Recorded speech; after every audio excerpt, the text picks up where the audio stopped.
Maganda at mapagpalang gabi po mga ka-aksyon.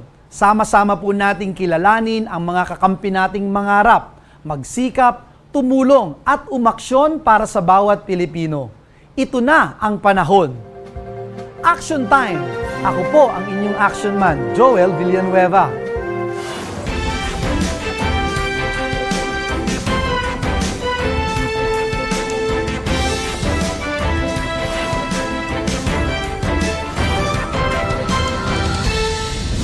Ngayong gabi, makakasama po natin ang isa sa pinakahinahangaang leader sa larangan ng public service. Kumukonsulta sa taong bayan, kilala sa data-driven at smart governance, nagsusulong ng dekalidad na edukasyon at nilalabanan ang korupsyon. Hindi na po tayo magpapaligoy-ligoy pa. Alamin po natin kung bakit marami na ang nagsasabing sana all, kung bakit marami na pong gustong lumipat sa siyudad ng Pasig. Wala pong iba kundi si Pasig Mayor Vico Soto. Magandang gabi, Mayor Vico, at maraming salamat for this opportunity. Hi, Sen Joel. Kamusta ka? Maraming salamat sa pag-invite sa akin dito sa show. Thank you very much. Alam ko na busy ka po ngayon, Mayor, no? Siguro yung unang itatanong ko po, kasi alam naman nating lahat, you're a first-termer, no? Na bilang isang mayor. Ano po yung pinakamalaking pagsubok na dinanas nyo na bilang isang mayor at paano nyo po ito inaksyonan? Nako, alam nyo, Sen Joel, bago mag-COVID, 9 months lang ako mayor noon. 9 months lang ako naging mayor na regular na panahon. Tapos biglang, ito na, crisis mode na tayo lahat, pandemya na. Yes. So talagang kinailangan natin mag-adjust ng napakabilis. Hindi naman natin masabi na talagang handang-handa tayo para rito eh. But we just need to do whatever we can para makapag-adjust at para makapag-respond ng mas maayos. Well, napakahirap at napaka-challenging, sabi mo nga, no, itong nangyayari sa atin. Mayor, paano mo pinaghahandaan yung mga sitwasyon na wala sa plano? Gaya ng sinabi nyo, itong pandemya, walang playbook dito. Pero still, you get one of the best accolades and commendation from all sectors of our society. How do you prepare for the worst? Nako, yan ang talagang, wala naman talagang perfect na sagot dito. Ano? Kasi kapag nagkaroon ng sunog, pag nagkaroon ng baha, may dilubyo, may mapagtatanungan ka eh. Yung mga nauna kayo na pinagdaanan din yun dati, pwede mo, paano ba yung ganito? May mababasa ka, may makikita kang best practice. Yes. Pero itong pandemya, lahat tayo first time. Yung mga naka-experience ng pandemya noong 1920s, wala na po sila ngayon. Ang importante siguro, una, dapat matuto tayong makinig. Bilang mga leader, kailangan makinig tayo, kumonsulta tayo sa lahat. Una na syempre yung mga eksperto. Kahit, halimbawa ako bilang mayor, hindi ako dapat magmarunong na sabihin na, hindi, ito dapat gawin. Dapat pag sinabi ng eksperto na, teka, parang mali yan, o dapat siguro ito gawin natin pagdating sa contact tracing, pagdating sa treatment, etc. Kailangan makinig tayo sa eksperto at makinig din tayo sa nasa grassroots on the ground. Yan siguro yung pinaka-important na learning experience natin. Na pag nakikinig tayo sa eksperto at sa mga maapektuhan ng pulisiya natin, hindi man talaga kayang ma-perfect dahil sa hirap ng sitwasyon at lahat ito bago, mas magiging maayos ang mga programa at desisyon natin. Mayor, itong mga panahon na ito, nagsumisipa yung mental health issues, etc. At syempre, hindi naman din nai-spare dyan yung mga lingkod bayan natin, kagaya po ninyo. Sa iyo po, Mayor, paano mong pine-prep yung pag-iisip mo, paano mong hinahanda yung iyong pag-iisip sa mga araw-araw na gagawin mo at mga malalaking desisyon na iyong ginagawa sa iyong buhay? Ako, tama po kayo, Sen Joel, yung mental health, is really a big issue, lumalaki yung issue na ito kasi isipin niyo po kung nasa loob, marami sa mga kababayan natin nawalan ng trabaho, maraming problema. Yung iba naman nasa loob lang ng bahay, lalo na kung maliit ang bahay mo, isipin mo nandun ka sa loob 2 buwan, hindi ka lumalabas, talagang napakahirap. Yung iba po, Mayor, namatayan, yung iba nagkasakit, iba naging biktima. Naging close contact, nagsara yung negosyo, nawalan ng trabaho. yung school, yung online learning, hirap. So, importante, una, dapat meron tayong magandang support system. People who will help us, lalo na pag nasa difficult times tayo, na hindi rin tayo mawalan ng, o hindi humina yung pananampalataya natin sa Diyos. Kailangan may mga tao tayo around us who will help us and be with us. Tama po. Well, Mayor, kinikilala po ang Pasig City na isa sa may excellent vaccine rollout. Ngayong may banta po yung Delta at ngayong mga panahon na ito, kamusta na po ang ating programa, hindi lang sa pag-address ng COVID-19 pandemic, kundi pagdating na rin po sa vaccination program ng Pasig City? Yung vaccination, ito nga yung isa sa pinaka-importante o baka pinaka-importante na ginagawa ng lokal na pamahalaan at pati ng nasyonal na pamahalaan. Nalilimit lang tayo minsan kasi hindi pa naman talaga ganun karami yung mga bakuna na hawak natin. Pero the supply, Mayor, no? You're talking about the supply. Pero ang magandang balita po ngayon, dumadami na eh. So habang dumadami yung supplies, nabibilisan din namin. Kasi nung nagsimula po kami, actually, nung nag-submit kami ng microplan sa DOH at sa World Health Organization, na aprubahan yung microplan namin, that was for 5,800 jobs per day. Sa ngayon po, ang nagagawa na namin is almost 10,000 jobs per day. So we're well beyond target. Natututo din kami mula sa mga ibang LGU na baka mas mataas yung kapasidad sa amin o mas smooth yung proseso. We're learning from one another. Yan siguro isang importanteng pag-usapan din natin, yung exchange of best practices and ideas na walang isang LGU na pinakamagaling, kundi kailangan let's learn from one another. Well, sir, binanggit nyo na nga po yung kakulangan ng bakuna. Paano nyo ina-actionan pag kulang ho yung bakuna at nabibitin ang supply? At gaano po kahalaga ang microplan at pag-engage, no? For example, sa mga private partners pagdating sa mga pandemyang nakakaapekto sa atin ngayon? Opo. Siguro hindi nakikita ng ibang tao kung gaano kalaking programa talaga ito. The magnitude of this program is unbelievable. Sobrang laki ng programa na ito. Sabi nga, ito ang pinakamalaking programa ng buong pamahalaan natin sa kasaysayan nito. Yes. Niyo po kung nationwide. And perhaps pinakamahalaga, pinaka-importante, no, Mayor? Yan. Dito sa Pasig, ang target natin, gusto natin, as much as possible, gusto natin lahat mabakunahan. Ano? Yes. Pero of course, sabi nga, 70% or 80% ang target natin.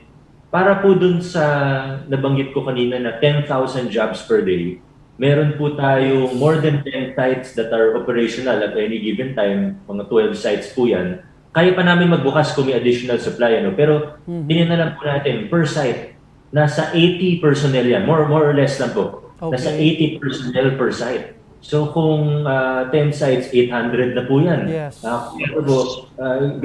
Ganun karami yung tao dito. Tapos may supply chain pa yan, yung logistics, yung budget, syempre, resources, security, peace and order, transportation. Sobrang laki po ng programa na ito.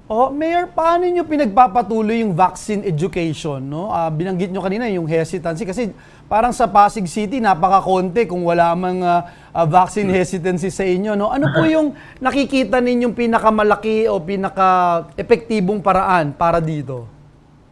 Okay, una meron tayong information education campaign sa barangay level, online and pati offline.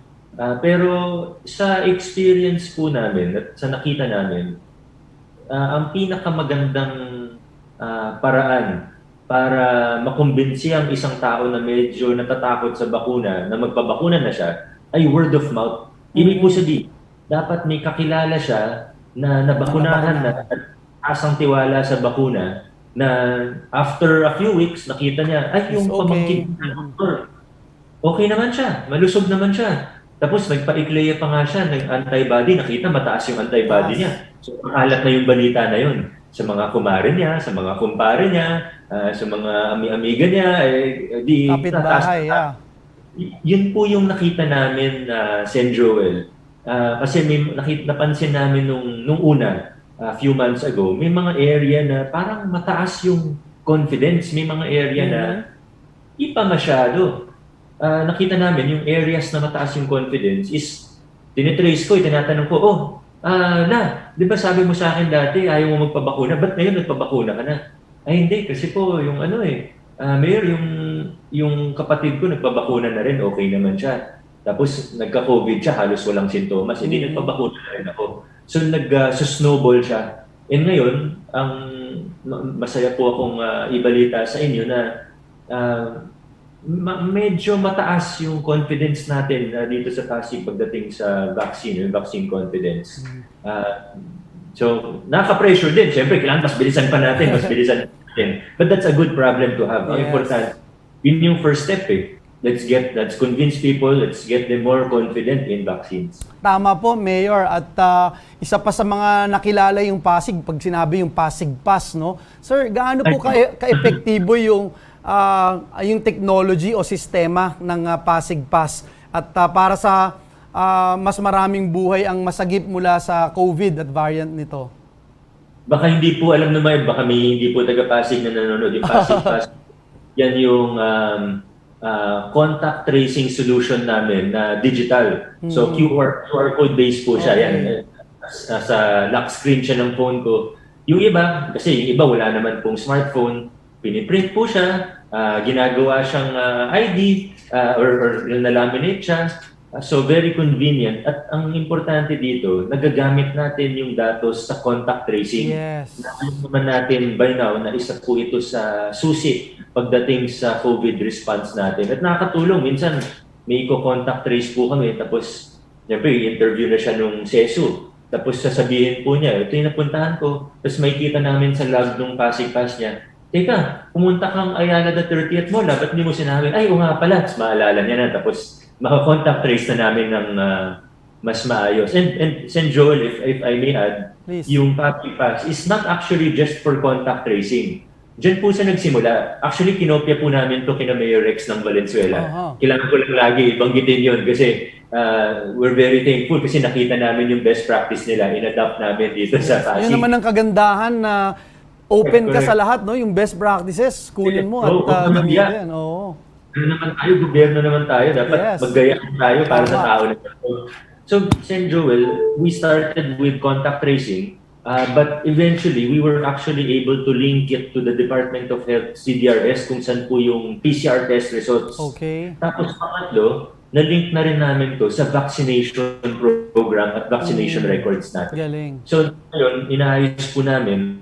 Actually, nagawa na siya, no? Kailangan lang mag-redownload ng mga establishments ng scanner nila. Pag skinan po siya, kunyari papasok ka ng isang restaurant o pag pwede na, cinema, halimbawa, sabihin nila, kailangan vaccinated or pag vaccinated may discount. Pwede po, isa-scan ng establishment yung QR code mo, lalabas vaccinated. Ang maganda dito, Sen Joel, hindi siya napepeke. Yes. Kasi ang daming kopya integrate po siya sa system natin.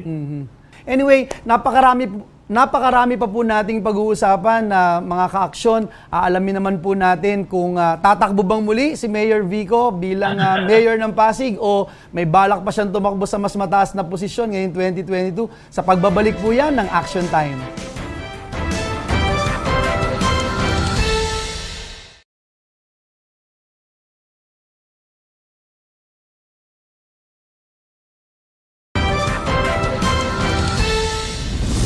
Nagbabalik po ang Action Time. Kasama pa rin po natin ang ating kaibigan at idolo, si Mayor Vico Sotto ng Pasig City. Mayor, 2 taon na po kayong mayor, but kanina nabanggit nyo nga, 9 months lang yung walang pandemic. Sa inyo po, kayo po, future plans in politics, syempre tatanungin pa rin, magre-re-election po ba kayo? O kayo ho ba nababalita rin, tatakbo kayo sa national election o mas mataas na posisyon? Ano ho ang masasabi niyo ho dito? Alam niyo, Sen Joel, pag tinatanong po ako ng tungkol sa politika, lagi ko pong sinasabi na ang hirap mag-isip, ang hirap discuss tungkol sa politika Tama. ngayon sa panahon na Especially, alam natin ang dami nahihirapan sa buhay at ang dami natin kailangan gawin na trabaho. Pero hindi na ako yung baga, pabebe pa. For re-election man po talaga ako. At definitely not hire, not anything else. Ang dami pa natin kailangan tapusin dito eh. Yung mga nasimulan natin na magagandang pagbabago, medyo naantala ng COVID. Hopefully, kung gusto pa ng mga taga-Pasig, bibigyan pa tayo ng pagkakataon, pagpapatuloy natin to. With that announcement, Mayor, mas marami pong lilipat sa Pasig City. Mas maraming gustong dyan tumira. Well, Mayor, ano pa po ba yung mga programang aabangan ng mga taga-Pasig na tingin nyo, na-delay nga because of the pandemic at ito yung mga gusto nyo pa ma-accomplish, no, as part of your term as Mayor of Pasig City? Pero ang nakakatuwa ay kahit na nag-pandemya at kahit ang daming, hindi naman distraction, pero ang daming kailangan gawin para sa COVID response. Lahat ng mga nasa plataforma natin, nung tumatakbo pa lang tayo, malaki yung progreso. Pero yun nga, kailangan paigtingin pa. So halimbawa po, universal healthcare, nagpakilala na tayo ng bagong IT system sa health center para integrated na yung mga health center.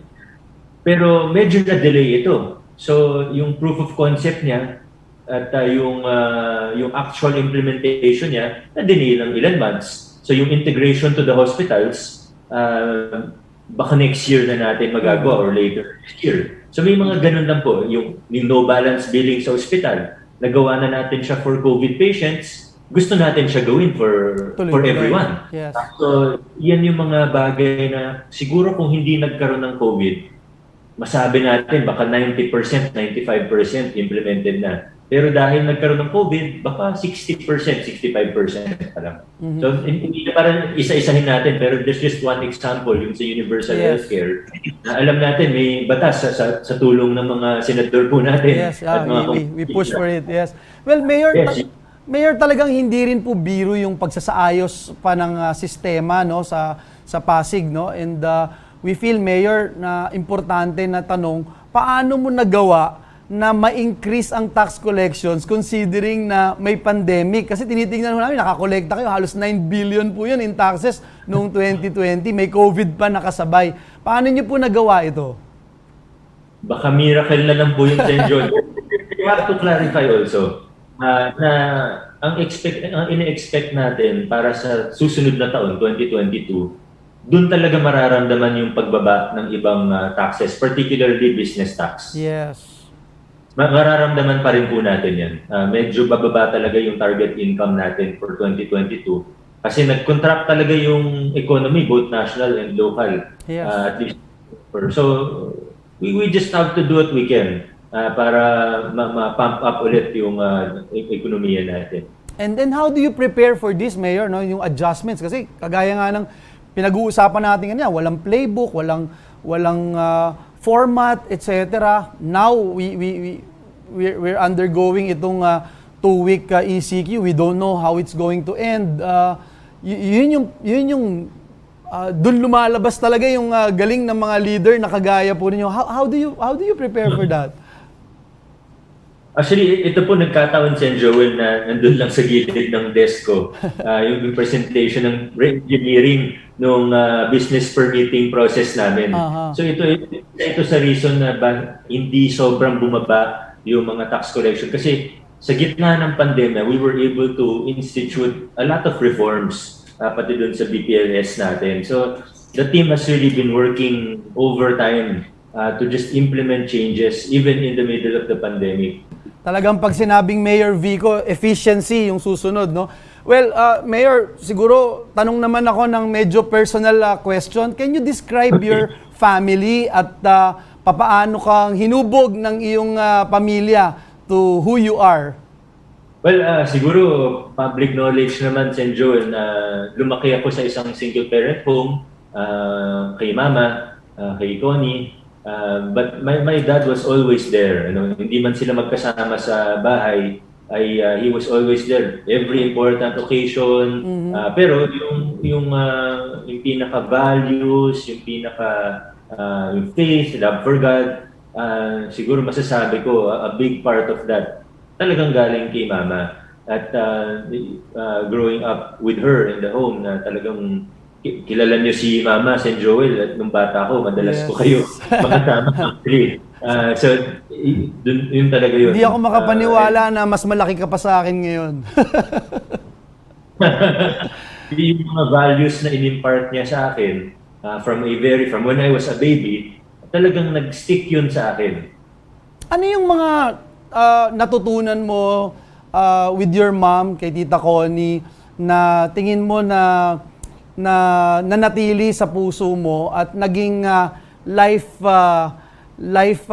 principle mo, especially when it comes to public service?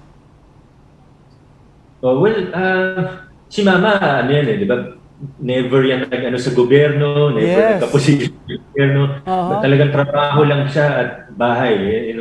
Ganun si Mama, lalo na nung lumalaki ako, talagang very focused siya sa work at sa amin, sa family. But yung mga tinuturo niya sa akin, na-impart niya sa akin, mostly, actually by example talaga Yung love and faith and fear of God, yung takot sa Diyos, pagmamahal sa Diyos. Yes, she would also tell me, pero siguro sabihin mo 90%, talagang by example Kahit hindi niya nasabihin, makikita mo naman sa buhay niya. Yung personal testimony ni Tita Connie, yun na yung magpapaliwanag, no? Oo, nakakatuwa at nakaka-bless ho talaga, Mayor. Pero mas maraming nagtatanong ngayon kung kayo daw ho ba ay single at may love life daw ho ba kayo? Kaya hindi natin na pag-iisipan yan sa dami ng trabaho. So ibig sabihin, single pa rin kayo, Mayor, ha? At wala kayong chance makapag-date man lang? Siguro pagkatapos na ng pandemic, wala tayong time ngayon na pag-isipan ng mga ganyan bagay. Kahit virtual dating, bawal kay Mayor Vico. Anyway, Mayor, punta tayo dun sa mga do's and don'ts or yung mga likes mo. Meron ba kayong paboritong pagkain? Ano yung paborito yung sports? Ano yung ginagawa nyo para alagaan naman yung sarili ninyo? Well, nung before pandemic, pareho tayo sa Joy, medyo mahilig basketball. Mas magaling sa atin si Coach LA. Mas magaling si Coach LA. Pareho kayo, naman kayong dalawa sa akin kasi varsity kayo ng UAP Pero ngayon, wala Hindi ka masyadong hindi man tayo makalaro ng basketball. Mayor, yung isa sa nais naming itanong sa iyo, no, bilang mayor ng Pasig City, ano yung pinanghahawakan mo at pinaniniwalaan mong purpose o layunin sa buhay that motivates you to wake up in the morning and yung nakikita naman ng lahat, to even walk the extra mile? St. Joel, I feel very, very blessed that I'm in a position right now where I can really effect positive change. Na yung mga pagbabagong pinapangarap natin at inahangad natin para sa ating bansa, that I'm able to do things very concretely as a mayor right now. At maraming tumutulong sa akin. Hindi ko rin naman kaya ito mag-isa, no? Yan ang lagi kong sinasabi, lalo na pag mga kabataan na idealistic yung kausap ko. Hindi natin kaya mag-isa. Kailangan natin ang tulong ng ibang tao, people who share the same values, principles, and beliefs. So that's what helps me get up early in the morning. That's what keeps me going. I'm blessed to be in a position where I can introduce changes in our government. Mayor, you have inspired so many young people, especially, no, and even public servants. Ano yung mensahe mo? Yung huling tatanong ko, ano yung mensahe mo sa kanila, sa bawat kabataan na nanonood ngayon na nais na wanted to make a difference? Papaano, ano yung first step, ano yung pwede nilang gawin para umaksyon sila at makapag-contribute in nation building? Opo, ang mga kabataan, naturally, sila yung pinaka-idealistic sa lahat. At bilang mga kabataan, marami tayong nakikita sa ating, hindi lang sa gobyerno, pero sa lipunan na gusto nating baguhin. Nakikita natin na matagal ng practice, na kasanayan, pero hindi tama. Mga kalakaran na maganda siguro, panahon na siguro para baguhin natin. At wala nang ibang gagawa niyan kung hindi ang kabataan. Kaya manatili tayong idealistic pero realistic din at the same time. At magagawa lang po natin yan, makakamit lang natin yung mga pagbabagong yan kung magsasama-sama tayo, magtutulungan tayo, at magpupursige tayo. Nako kapatid, isang karangalan ng makasama ka ngayong gabing ito. Maraming salamat, Mayor Vico. At patuloy naming susubaybayan ang napakaganda mong hangarin para sa mga Pasigueño at sa ating buong bansa. Maraming salamat. Thank you, Sen. Joel. Nice to see you kahit virtually lang muna. God bless you more. Ingat Thank po. you. Thank you. Sa ating pong pagbabalik, ibabahagi naman po natin sa inyo ang proyektong Tupad kung saan binisita po natin ang ating mga kababayan sa Pampanga. Magbabalik po ang ating action time.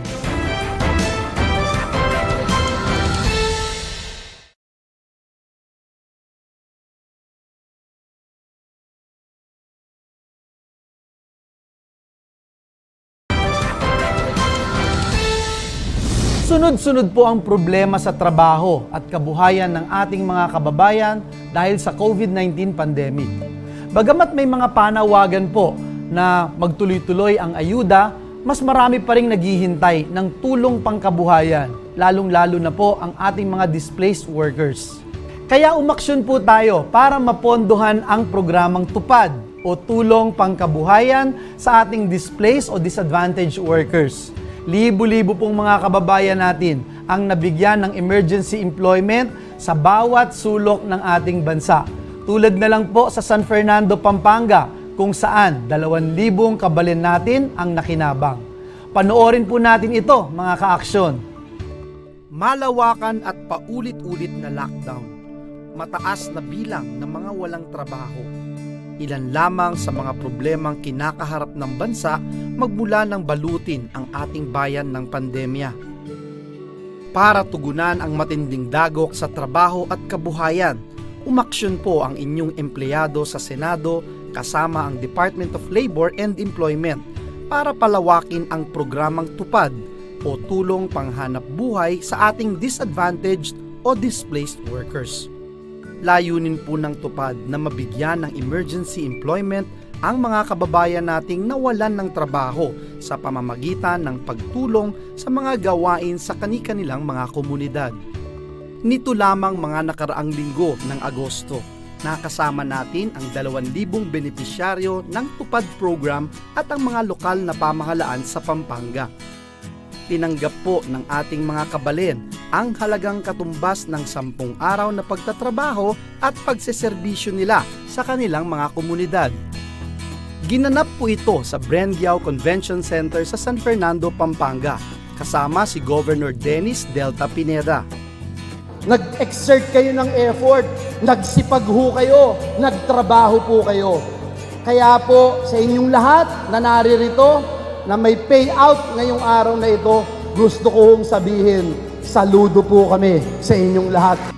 Isa sa mga naging beneficiary ng Tupad, ang 51 years old na si Federico Espin. Malaking katulungan sa amin yan. Tulad dyan, kagaya ko nga, first time ko, malaking katulungan talaga. At least, meron na kami pambiling bigas, may pambiling ulam, gano'n. At least, makakaraos pa sa, hindi mo na iisipin yung pangangailangan mo, kinabukasan. Katulad ni Federico, nabiyayaan din ng Tupad si Arante Carion. Siyempre, malaking tulong sa amin yung kaya pantawid na rin yun. Hindi po maitatangging napakalaking ayuda ang Tupad para sa ating mga kababayan, lalo na ngayong may pandemya. Magpapasalamat ako dahil na membro po ako sa ganito. At least may konting pandagdag pa at may pambiling pangangailangan sa bahay. Pasalamat po tayo. Kahit itong panahon ng pandemic, binisita po tayo ng kaibigan natin, si Senator Joel Villanueva. Si Senator Villanueva po, isa po dito sa mga tao na to na natulungan ng Pampanga pero hindi pong nakalimot na bumalik sa atin sa probinsya, lalo na po ngayong panahon ng pandemic. So, ang gusto ko lang pong pasabi, Senator, don't worry po. Yung utang na loob po ng Kapampangan sa inyo nandun, hindi po maaaring kakalimutan yun. Dahil sa tulong na ibinigay ng tupad sa ating mga kababayan, nais po nating maging permanente ang programang ito ng gobyerno. Sa pamamagitan ng ating Senate Bill number 1456, pahahabain din ang araw ng trabaho ng mga tupad beneficiaries. Mula sa kasalukuyang 10 days ay aabot na ito hanggang 90 days o 3 buwan depende sa klase o gagampan ng trabaho. Itong tupad, pag naging batas na ito, may institutionalize. Ibig sabihin, kahit sinong presidente, merong tupad program, merong emergency employment program. Basta't nakahandang magbanat ng buto at bukal sa puso ang pagseserbisyo, tiyak po ang kita sa tupad. Patuloy po tayong aaksyon para makarating ang tupad sa lahat ng mga bayan at probinsya sa buong Pilipinas at matiyak na sa laban natin sa pandemya, walang Pilipinong maiiwan at maitatawid ang kanilang mga pangangailangan. Kung may choice po ang ating mga kababayan, mas pipiliin pa rin nila ang trabaho at kabuhayan kaysa sa ayuda. Patunay po ang tupad program sa obserbasyong ito. Kaya inaaksyonan po natin sa Senado yung Senate Bill number 1456 para tiyakin na tuloy-tuloy po ang pagpupondo sa tupad at marami pang kababayan natin ang mabigyan ng emergency employment lalo na sa panahon ng pandemya at kalamidad. Sa tupad, sigurado pong may kita at makakatulong pa sa pag-aayos ng ating komunidad. Kailangan po natin ng inspirasyon. Sa bawat proyekto at programa, ang hugot natin ay pag-asang mag-aangat sa buhay ng mga Pilipino. Mga kaaksyon, makakamit natin ang bawat pangarap kung sama-sama at may pagdadamayan tayo. Tulong-tulong sa aksyon at pagsulong. Hindi lang puro salita, dahil ito ang action time. Magandang gabi, ako po ang inyong action man, Joel Villanueva. God bless us all.